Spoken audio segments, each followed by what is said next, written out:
Is all this worsening weather becoming perversely normal? Is it inevitable? Michael Mann is with us tonight, distinguished professor and director of the Earth System Science Center at Penn State University, author of the book, The New Climate War, The Fight to Take Back Our Planet. Professor Mann, it's good to see you again. So we hear climate change is playing at least a role in disrupting things like air travel. That's annoying. Much more seriously, we're seeing these volatile storms. Kentucky, I mean, these are raging rivers. They're killing children. Are we going to be seeing more storms like this? We're seeing the climate crisis now play out before us in real time. And with these latest floods, there are a couple climate change related factors that have helped create this current catastrophe. Just the fact that the atmosphere is warmer, it holds more moisture. So when you get a low pressure system, when the conditions are conducive to rainfall, you get more of it over short periods of time. You get these sorts of flooding events. But there's another factor, which is a little more subtle and not quite as well captured by the models, the climate models that we use to predict the future impacts of climate change. And that factor is the way that many of these weather systems are getting stuck in place. So you have these high pressure systems like what we've seen out west, the heat, the drought, the wildfires that get stuck in place. And now we see one of these low pressure systems that sort of get stuck in place over the midsection of the country, giving us that extreme rainfall. Well, Professor Mann, when you watch these videos of folks talking in Kentucky, I mean, they have literally lost everything they own. And I just can't help but think billionaires, they can buy themselves those bunkers or rainy day homes or whatever. Middle and low income people, they can't. Are we just kind of on our own? Is there a cavalry?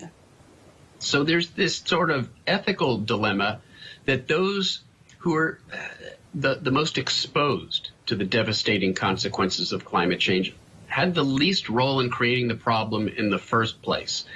There is a little bit of light at the end of the tunnel here. Over the last few days, we've been hearing about this prospective climate legislation, this bill that has the support, apparently, of enough Democrats in Congress to pass it through reconciliation.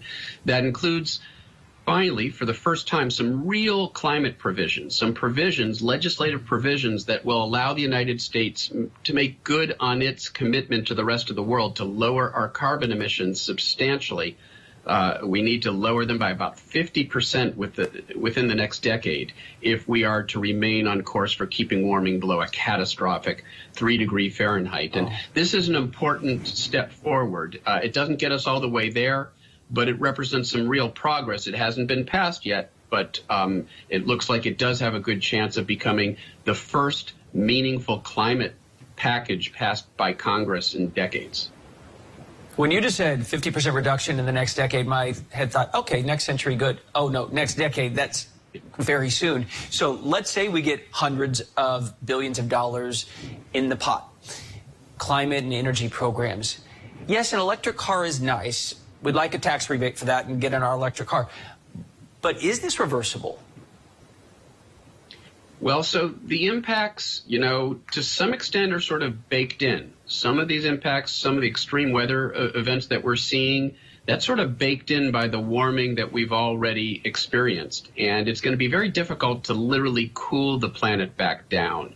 That would require, for example, the massive capture of carbon from the atmosphere, technology that really doesn't exist at scale yet. It might be deployable in the future, but for the time being, what we can do is prevent it from getting worse, prevent the planet from warming up more. If we can bring those carbon emissions down, and you're right, that's pretty dramatic. That's 50% within the next decade. But this bill, which contains about $370 billion that invests in clean energy, renewable energy, and other climate-friendly programs, has the potential to get us mostly on course to meet that target. Not all the way there, probably about 40% reduction. We need to get a 50% reduction, which means let's get this thing passed. That's real progress. And then maybe in the next Congress, there might be an appetite for even greater climate action. But let's take this win now. Professor Michael Mann, thank you.